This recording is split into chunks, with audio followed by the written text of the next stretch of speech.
Equity release. There are a lot of misconceptions about equity release. In this video, I'm going to run through the pros and cons of what equity release actually looks like in this day and age. Let's go. So, the first con that we're going to go for is that you do have to be over 55.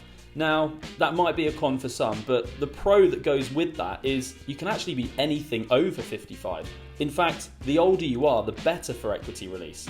To the lender, the older you are, the less likely you are to have the equity release for a long period of time. So as the interest compounds, the less likely that is to go to a point where it's high risk for the lender. So in fact, the older you are, the better.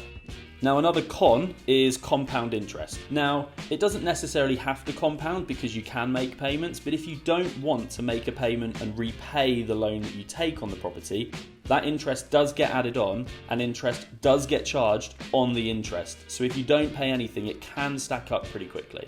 Now, the benefit is you can make those payments if you want.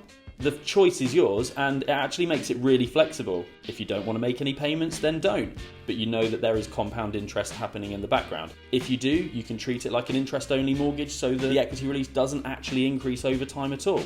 You can even make overpayments like a regular repayment mortgage as well. Another slight downside of equity release is that the interest rates are slightly higher. Traditional mortgage at the moment, around 4.5%. Equity release, you are looking in the 6%. But the benefit that goes with that is that you can fix that for life. There are not many mortgages out there that allow you to fix for the entirety of the mortgage. And with equity release, if you take it out at age 55, you could have that for 30 plus years. So to fix for life at those sort of rates isn't a bad thing at all. Another thing is that the setup fees for equity release do tend to be slightly higher than a traditional mortgage. Because the rates are fixed for life, you can pay a one-off fee and never touch it again. It doesn't mean that you can't review it, and if rates come down in the future, you wouldn't be able to take advantage of that.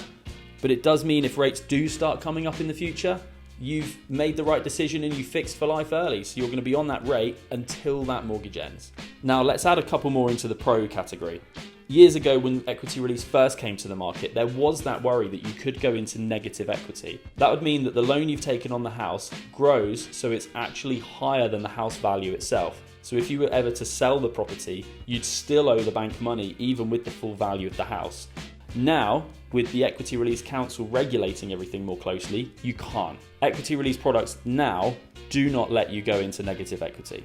So another little benefit of equity release that you might not know, it is tax-free. If you pull out £100,000 from your property, it is tax-free.